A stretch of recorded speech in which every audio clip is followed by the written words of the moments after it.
দুইজনের মধ্যে একজন হইলেন মিস্টার ইবলিস, আর একজন হইলেন আদম আলাইহিস সালাতু ওয়াস সালাম। যতটুকু সম্ভব আলোচনা করেছি এই সপ্তাহে আমরা আলোচনা করব। দুজনেই অপরাধ করেছে, দুজনেই সীমা লঙ্ঘন করেছে, কিন্তু দুইজনের হাল, দুইজনের অবস্থা দুই রকম। দুইজনের অবস্থা কয়রকম ছিল? একজনের অবস্থা ছিল একেবারে নরম, সে যে অপরাধ করেছে তার উপলব্ধি হয়েছে, আল্লাহ আমার নিষেধ করছেন এই জায়গায় যাওয়ার জন্য, তারপর আমি গেছি, লজ্জিত হয়েছে। আর আরেকজন অপরাধ করে অহংকারী হয়েছে। তাহলে আমরা গত সপ্তাহে যেটা বলছি, আপনি গুনাহ করেছেন, গুনাহ করার পরে লজ্জিত হয়েছেন, এটা হলো মুমিনের পরিচয়। আর যে মুমিন ঈমানের দাবিদার, অপরাধ করার পরেও সে অপরাধ স্বীকার করে না, বরঞ্চ অহংকারী হয়ে যায়, তার মধ্যে এটা হলো শয়তানের খাসলত। কার খাসলত? শয়তানের খাসলত। আমরা আজকে সে আলোচনা করে আমরা একটু সামনে আগাই। শয়তান অপরাধ করার পরে আল্লাহর কাছে কিছু আবদার করছে। কার কাছে? কিছু চাইছে আল্লাহর কাছে। শয়তান জানে যে আমি আর কারো কাছে চাইলে লাভ হবে না, চাইতে হবে কার কাছে? আল্লাহর কাছে। তো আল্লাহ, অপরাধ তো করছি, অন্যায় করছি, আমার যুক্তিগুলো আমি উপস্থাপন করছি। এক নম্বর যুক্তি সে উপস্থাপন করছে, আমারে বানাইছেন আগুন দিয়া, আগুনের খাসিয়ত তার বৈশিষ্ট্যের উপরের দিকে, আমি কেন আদমরে সেজদা করব? এক নম্বর। দুই নম্বর হইল আদম হলো অপদার্থ, যারা বিভিন্ন কাদা মাটি দিয়ে বানাইছে, আর আমি হলাম উত্তম, আমার আগুন দিয়ে বানাইছে। তো আমি কেমনি এই একটা অপদার্থ জিনিসরে আমি সেজদা করব? এটা আমার পক্ষে সম্ভব না, বোঝেন নাই? তিন নম্বর হইল আপনি কেমনে কীভাবে বানাইছেন আমি সব দেখছি। আদমরে কেমনে বানাইছেন আমি সব দেখছি, এর মধ্যে কিছু নাই যে আমি এর চেষ্টা করব। বিভিন্ন কারণ দেখাইয়া যুক্তি দেখাইছে, বলেন তো লাভ হয়েছে নি? লাভ হয়েছে? এরপরে শয়তান ডাক দিয়ে আল্লাহ, আমার উপরে যখন লানতের ঝুলি ঝুলাইয়া দিলেন, আমি আপনার কাছে কিছু আবদার করি, আমার কাছে সুযোগ দেন। আল্লাহ তাআলা তো সব জানেন, আলিমুন বিযাতিস সুদূর। আল্লাহ বলেন, শয়তান তুমি কি চাইবে আমি সব জানি, তুমি আমার কাছে আবদার কি চাও? তুমি যা চাইবে আমি তোমার সব কিছু মঞ্জুর করে নেব। শয়তান এক নম্বরে প্রশ্ন করলো, আল্লাহ আমার জীবন তো শেষ হয়ে গেছে, আমি জাহান্নামী হয়ে গেছি, আমি আপনার কাছে কিয়ামত পর্যন্ত আমি আপনার কাছে হায়াত চাই। কি চাই? কি চাই? কিয়ামত পর্যন্ত আমি হায়াত চাই।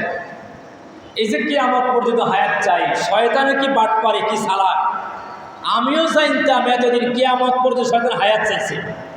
কোন পর্যন্ত? এটা আমি নিজেও জানতাম। আজকে যখন মোতালা পড়তে বসছি তাফসীর, তখন তাফসীরের মধ্যে আল্লাহু আকবার, শয়তান কি ফাঁক রাখছে। আল্লাহ তাআলার কাছে বললেন, ক্বালা আনজিরনি ইলা ইয়াউমি ইউবআসুন। এই আয়াতের মধ্যে কিয়ামতের কথা নাই। যখন পড়তে বসলাম, আল্লাহু আকবার, এতদিন আমরা জানছি কিয়ামত তো শয়তান হায়াত চায়। শয়তান একটা বাটপারি করতে চাইছিল, সুযোগ চাইছিল। আল্লাহ তুমি আমারে পুনরুত্থান পর্যন্ত হায়াত দাও। কোন পর্যন্ত? কিয়ামতের কথা হাদিসেও নাই, কোরআনেও নাই। শয়তান জানে আমি যদি পুনরুত্থান পর্যন্ত হায়াত পাই, আমার মরতে হবে না। কি করতে হবে না? সিংহা নিয়ে দাঁড়িয়ে আছেন ইসরাফিল আলাইহিস সালাম। যখন একটা সিংহা ফুৎকার দিবেন, ফুৎকার দেওয়ার সাথে সাথে সব কিছু তামা সব কিছু ফানা হয়ে যাবে, ধ্বংস হয়ে যাবে, সব মরে যাবে, কেউ জীবিত থাকবে না। শয়তান তো জানে যদি ফুৎকার দেয়, আমি যদি কিয়ামত পর্যন্ত হায়াত চাই তাহলে তো আমার মরতে হবে। আমার কি করতে হবে? মরতে হবে। এই জন্য শয়তান আল্লাহর কাছে আবদার করলেন, ক্বালা আনজিরনি ইলা ইয়াউমি ইউবআসুন। বলল, হে আল্লাহ, আমি আপনার কাছে হায়াত চাই পুনরুত্থান দিবস পর্যন্ত, যেরকম আমরা কালেমায়ে মুফাসসালের মধ্যে পড়ি, ওয়াল বাসি বাদাল মাউত, মৃত্যুর পরে আল্লাহ আবার পুনরুত্থান করবেন, এটা আমরা বিশ্বাস করি। ওই শব্দ সে ব্যবহার করছে, বাস, ইয়াউমি ইউবআসুন, আল্লাহ পুনরুত্থান পর্যন্ত আমার হায়াত দিয়ে দাও। আল্লাহ তো ডাক দিয়া বলেন, ক্বালা ইন্নাকা মিনাল মুনজারিন। আল্লাহ বলেন, তোমার এই আবদার, তোমার এই চাওয়া আমি মেনে নিলাম, মঞ্জুর, গ্রহণ করেছি, কবুল করছি। তবে কথা আছে, আল্লাহ তাআলা ডাক দিয়া বললেন, ইলা ইয়াউমিল ওয়াক্তিল মা'লুম, তবে কথা আছে, নির্দিষ্ট সময় পর্যন্ত তুমি যে বাটপারি করতে চাইছো, তুমি যে সুযোগ চাইছো, ওই সুযোগ করে দেওয়া যাবে না। তোমার আমি এর আগেই তোমার মৃত্যু ঘটাইয়া দেব। এবার কোন আল্লাহ কি বুঝে না বুঝে না? আল্লাহ বুঝে কি বুঝে না?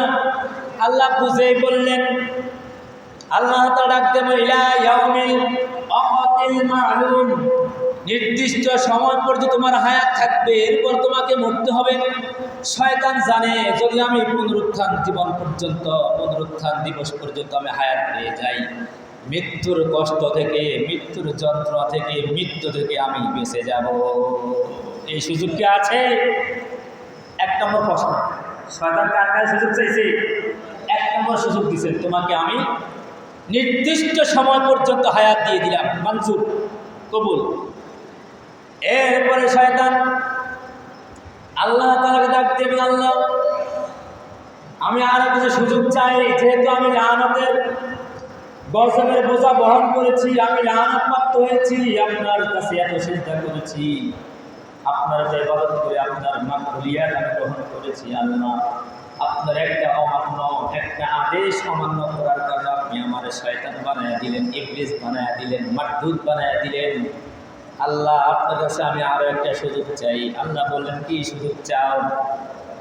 আল্লাহ, যে বনি আদমের কারণে আমি শত্রু হয়েছি, যে আদমের কারণে আমি চিরকি হয়েছি, জাহান্নামী হয়েছি, ওই আদমের সন্তানের উপরে আমার কর্তৃত্ব করার সুযোগ দিয়ে দাও। আদমের উপরে কর্তৃত্ব করার সুযোগ দাও, আমি সুযোগ চাই। আমি যেন আদমের উপরে কর্তৃত্ব করতে পারি, আদম সন্তানের উপরে কর্তৃত্ব চাই, আদম সন্তানের উপরে আমার সব কিছু করার আমাকে শক্তি দিয়ে দাও।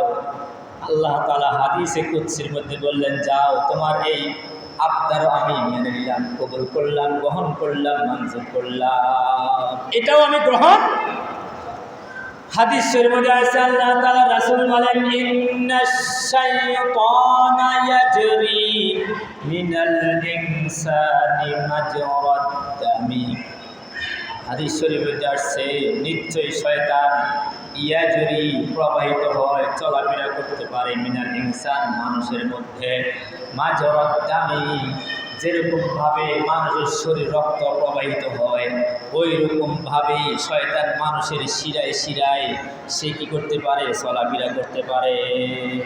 এই সুযোগ, এই শক্তি, এই ক্ষমতা, এই কর্তৃত্ব আল্লাহ তাআলা তার দিয়া দিলেন। কয়টা পাশ হয়েছে? 2টা। 3 নম্বরে বললেন, আল্লাহ আমি আর একটা সুযোগ চাই। আর একটা কি চাই? সুযোগ চাই। কি সুযোগ? আমি তো একলা, ইবলিস, আমি শয়তান, আমি একজন, এত কোটি কোটি লক্ষ লক্ষ কোটি কোটি বনি আদম জন্ম হবে, তাদের প্রজন্ম বাড়বে, তা আমি একজনের পক্ষে কেমনে সম্ভব? এতগুলো লাইন করা, জাহান্নাম করা ঠিক সম্ভব? আপনি আমার আর একটা সুযোগ দেন। কি সুযোগ? বলল, আল্লাহ আপনার কাছে আমি আর একটা সুযোগ চাই। আদমের যেরকম সন্তান সন্ততি হবে, প্রজন্ম বাড়বে, আমারও এরকম একটা সুযোগ দিয়ে দেয়, যেন আমারও চেলাপেলা সন্তান সন্ততি, আমাদের প্রজন্ম ঘটে, যেন তারা যেন বনি আদমকে জাহান্নামী করতে পারে, জাহান্নামে নিতে পারে, আমার দলভুক্ত করতে পারে। আমার একার পক্ষে সম্ভব নয়, আমার দল বল যেন তাদেরকে কি করতে পারে, জাহান্নামী করতে পারে। আল্লাহ বললেন মঞ্জুর, এটাও কি করা হইল, কবুল করা হইল। আল্লাহ তাআলা কোরআনে কারিমে বলেন আফাতাখিযুনাহু ওয়া যুররিয়াতাহু আউলিয়া মিন দুনি ওয়া হুম লাকুম আদুউন বি'সা লিয-যালিমিনা বাদালা। আল্লাহ তাআলা বলেন আফাতাখিযুনাহু, যারা গ্রহণ করবে, যুররিয়াতাহু, শয়তানের সন্তান সন্ততিকে যারা গ্রহণ করবে, আউলিয়া মানে বন্ধু হিসাবে। এই যে যুররিয়াত মানে সন্তান সন্ততি, তার মানে বোঝা গেল ইবলিসের শয়তানের সন্তান সন্ততিও আল্লাহ তাআলা দিবেন, দিছেন না দেন নাই, দিছেন। এই জন্য আল্লাহ তাআলা বললেন আফাতাখিযুনাহু,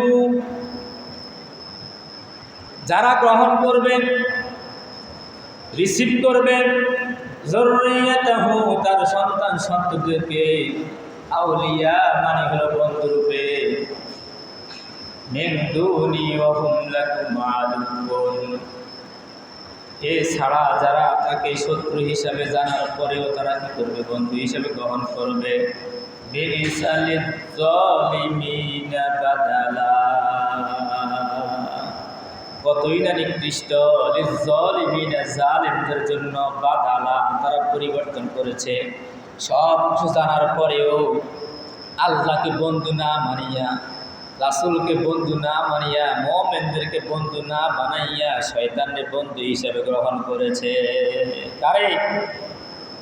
এখানে আজকে বুঝার বিষয় হইল, এত কিছু করার পরেও, অভিশপ্ত হওয়ার পরেও, অভিশপ্ত হওয়ার পরেও শয়তান চাইছে কার কাছে? বুঝেন নাই কথা? আল্লাহ তাআলা তারে গজলে জুড়ি তার গলায় ঝুলিয়ে দিয়েছে, তারে অভিসম্পাদ করেছেন, অভিশপ্ত করেছেন, তাকে জাহান্নামী বানায়া দিয়েছেন।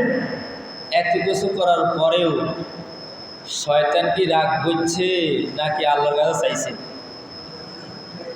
বুঝতে হবে কার কাছে চাইছে, কার কাছে চাইছে। শয়তান জানে আল্লাহর কাছে চাওয়া ছাড়া উপায়। আর আমরা কিছু ব্যাসকেল হলে আমরা পীরের কাছে যাই, আমাদের কোনো সমস্যা হলে আমরা ওলি আল্লাহর কাছে যাই। আরে মিয়া, সাহাবায়ে কেরাম যখন সমস্যা পড়েছেন, বিপদে পড়েছেন, বলেন তো গেছেন কার কাছে? আল্লাহর কাছে গেছেন। মসজিদে আইসা সেজদায় পড়ে আল্লাহর কাছে কান্না শুরু করে দিয়েছে, আল্লাহ তুমি ছাড়া আমার যত বিপদ আছে, বিপদ থেকে উদ্ধার করার মতো আর কেউ নাই, আছে? এজন্য শয়তান বুঝছে আমরা মুসলমান হইয়া মুমিনে আমরা বুঝি নাই। তাহলে শয়তান কয়টা প্রশ্ন করেছে আল্লাহর কাছে? 3টা প্রশ্ন। 1 নম্বরে প্রশ্ন করেছে আমাকে পুনরুত্থান দিবস পর্যন্ত হায়াত দিয়ে দাও। 2 নম্বর প্রশ্ন করেছেন আল্লাহ আমার এই আদম সন্তানের কর্তৃত্ব দিয়ে দাও। 3 নম্বর প্রশ্ন করেছেন আল্লাহ যে আদমের কারণে আমি শত্রু হয়েছি, ওই আদম সন্তানের মতো আমারও সন্তান সন্ততি দিয়ে দাও। আল্লাহ তাআলা তার 3 প্রশ্ন গ্রহণ করেছেন কিনা করে নাই? আদম আলাইহিস সালাম চিন্তা পড়ে গেছে, বাবুরে এত সুযোগ দিল শয়তান রে। কারা সুযোগ দিছে? শয়তান। এত সুযোগ শয়তান পাইল, তো আমার সন্তানেরা, হ্যাঁ, তো হেরা কীভাবে পাইছে? শয়তান এত সুযোগ পাইছে, এখন মনে মনে বড় ব্যথা। আল্লাহ বুঝিনি, বুঝে না। আল্লাহ তাআলা ডাক দিল, আদম কি হয়েছে? আল্লাহ আপনি যে সুযোগ সুবিধা শয়তানে দিয়েছে, সে হলো নাফরমান, সেও অকৃতজ্ঞ, সে হলো অভিশপ্ত, সে হলো জাহান্নামী, আপনার হুকুম অমান্য করে অহংকারী করেছে, আপনি তারা এত সুযোগ দিলেন। আল্লাহ আমার তো মনের ভিতরে অনেক কিছু ঘুরে, কি ঘুরে আমি আল্লাহ তো সব জানি। আমি আল্লাহ তো আদম তোমারে আমি 1 নম্বর সুযোগ দিলাম। শয়তান যেহেতু সুযোগ চেয়েছে, তুমিও মনের ভিতরে নানা প্রশ্ন তোমার মনের ভিতরে ঘুরে, আদম আল্লাহর কাছে সুযোগ চাইলেন, আল্লাহ আপনি আমার যা দিবেন আমি তা নিব। তুমি আল্লাহ আমি অপরাধ করেছি, সীমা লঙ্ঘন করেছি, কিন্তু আমি অহংকার করি নাই। আমি তো আপনার কাছে লজ্জিত আমার অপরাধের কারণে। আল্লাহ আমি আপনার কাছে কি চাইবো? আল্লাহ আমার তো চাওয়ার সেই মুখ নাই। আল্লাহ আপনি যা দেন আমি তা নিব। আল্লাহ তাআলা কুরআনুল কারীমের মধ্যে নোট করে দিয়েছেন, উল্লেখ করেছেন। আল্লাহ তাআলা বলেন, মান জাআ বিল হাসানাতি ফালাহু আশরু আমসালিহা ওয়া মান জাআ বিস সাইয়্যিআতি ফালা ইউজজা ইল্লা মিসলাহা ওয়া হুম লা ইউযলামুন। আল্লাহু আকবার। শয়তানকে আল্লাহ তিনটা দিলেন। আদম আলাইহিস সালাম বললেন, আল্লাহ আমি তো অপরাধ করেছি, অপরাধ স্বীকার করেছি, আমি অন্যায় করেছি, জুলুম করেছি নিজের উপরে আল্লাহ। এজন্য আল্লাহ তাআলা আদমের উপরে খুশি হয়ে বললেন, আদম শয়তানকে যা দিছি তোমার একটা সুযোগ দিলাম, মান জাআ বিল হাসানাতি ফালাহু আশরু আমসালিহা। ও আদম কান খাড়া করে শুনে নাও, আদম সন্তানরাও শুনে নাও। আল্লাহ তাআলা আদম তুমি একটা নেক আমল করিবা, কয়টা?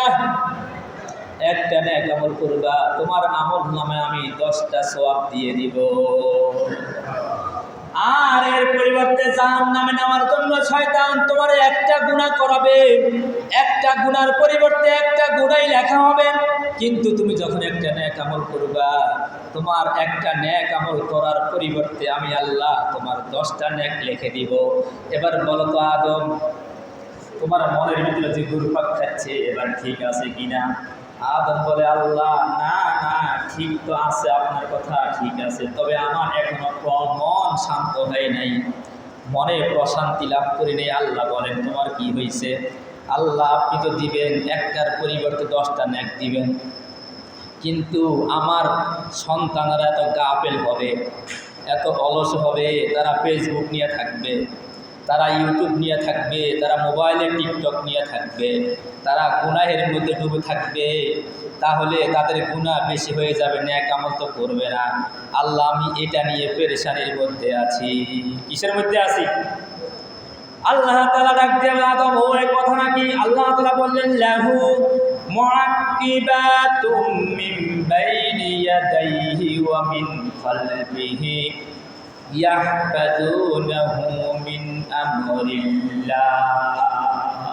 সূরা রা'দ 11 নম্বর আয়াত। আল্লাহ তো ডাক দিয়ে বললেন, ও আদম শুনে নাও, তোমার যত সন্তান সন্ততি দুনিয়া আসবে, প্রত্যেকটা সন্তান সন্ততির সাথে ফেরেশতা থাকবে। কি থাকবে? শয়তান যেন ধোঁকা দিতে না পারে, আমি তাদের সাথে ফেরেশতা দিয়ে দিব। লাহু মুআক্কিবাতুন, ফেরেশতা তাদের পিছনে থাকবে, তাদের সামনে থাকবে।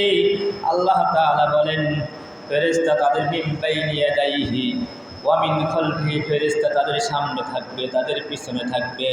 ইয়াহফাযুনাহু, তাদেরকে হেফাজত করবে। কি করবে?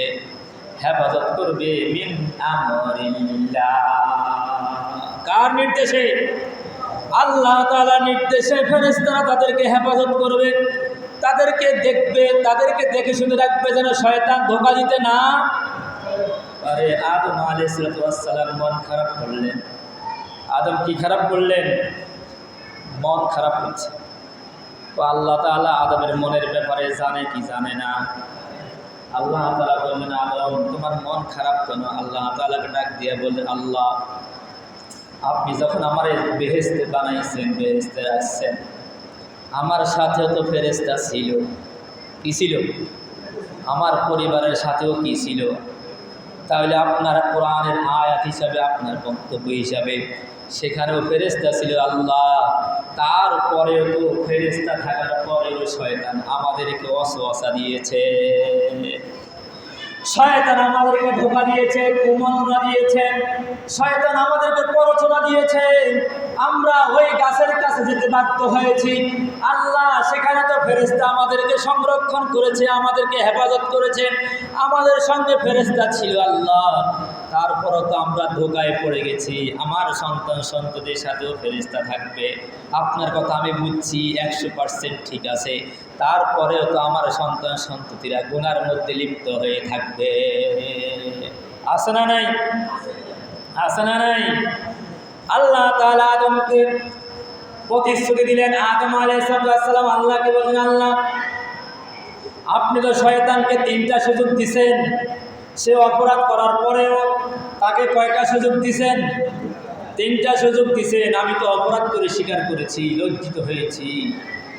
আল্লাহ আমি তো আপনার কাছে হবে মাত্র 2টা পাইলাম, আর একটা পাওনা আছে। কয়টা পাওনা আছে? আরেকটা চাই আল্লাহ। ফেরেশতারা পাহারা দিবে বুঝছি, আপনার কাছে আমি আরেকটা আবদার করি। সেই আবদার কি? সেই আবদার হইল, আল্লাহ আপনার কাছে আমি চাই, বান্দা আপনার বান্দা যত গুনাহ করবে, যত গুনাহের মধ্যে লিপ্ত থাকবে, আল্লাহ তাদেরকে মৌতের আগে একবার তওবা করার সুযোগ চাই। কি চাই? এখন শয়তান শুনে আল্লাহ তাআলা মঞ্জুর করলেন।